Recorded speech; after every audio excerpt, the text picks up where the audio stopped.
rewrite 2 minus root 3 over 4 plus root 3 in the form of a plus b root 3, where a and b are rational numbers. Okay, now this is called a third form, so let us write that first. So this is 2 minus 2 root 3 over 4 plus root 3. Now whenever you have the denominator as a third form, the next step that I'm going to do is called rationalizing the denominator. So let me write that. That's called, in some exam papers, they may ask you like this: rationalize the denominator. Okay, now what does that mean? This is in the third form, denominator.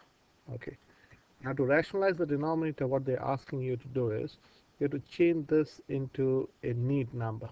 To put this in simple words, this is a form of a ugly form, or I would, yeah, you can call this a ugly form because you don't want, or in other words, if you want to write this as a neat number, you have to do something, and that's what they're asking you to change this into a neat form without the square root. Now to do that, what you do is you multiply both the numerator and the denominator by the conjugate of this. Conjugate is, in other words, the additive opposite of this. So this is this 4 plus root 3. The conjugate of 4 plus root 3 is 4 minus root 3. So if you're multiplying the denominator with 4 minus root 3, you also multiply the numerator with 4 minus root 3. So basically, this is nothing but 1. So what you're doing is you're multiplying this whole thing times 1. That means it is the same thing.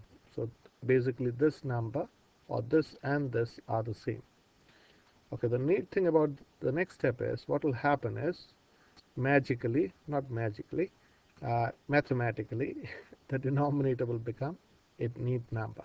Now for that, I hope you know the difference of two squares formula, which is a plus b times a minus b is a squared minus b squared.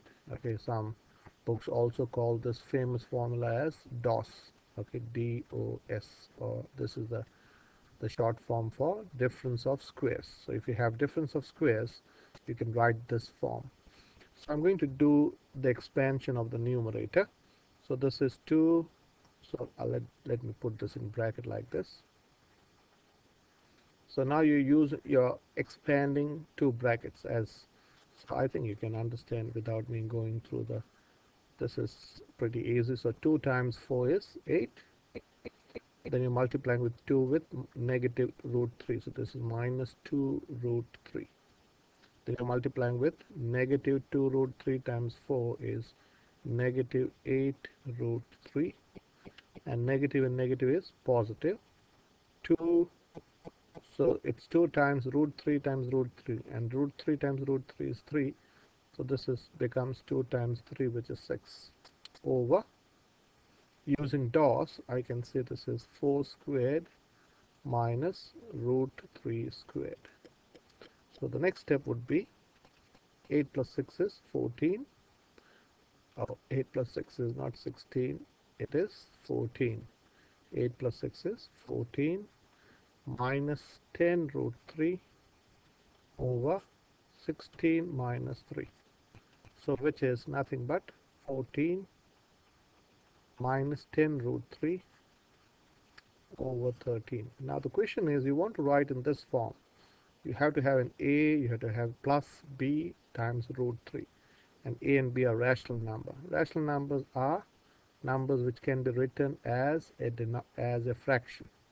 Okay, suppose rational number to express any number which can be written as a over b. Of course, b should not be 0, is a short definition of rational number. Any number, basically, not all numbers, there are irrational numbers. All numbers which are not irrational can be written as a numerator and a denominator. So how can I write this? So the next step, I'm going to write this as 14 over root, no, sorry, 14 over 13. I want to put a plus, and then I'll write minus 10 over 13 root 3. So why did I write this? Because I want to write this as a plus b root 3. That's what they wanted. Yes, it's a plus b root 3. So what is, just to explain, what is our a? A is 14 over 13. Now this is a rational number. And your b is negative 10 over 30. And that's your answer.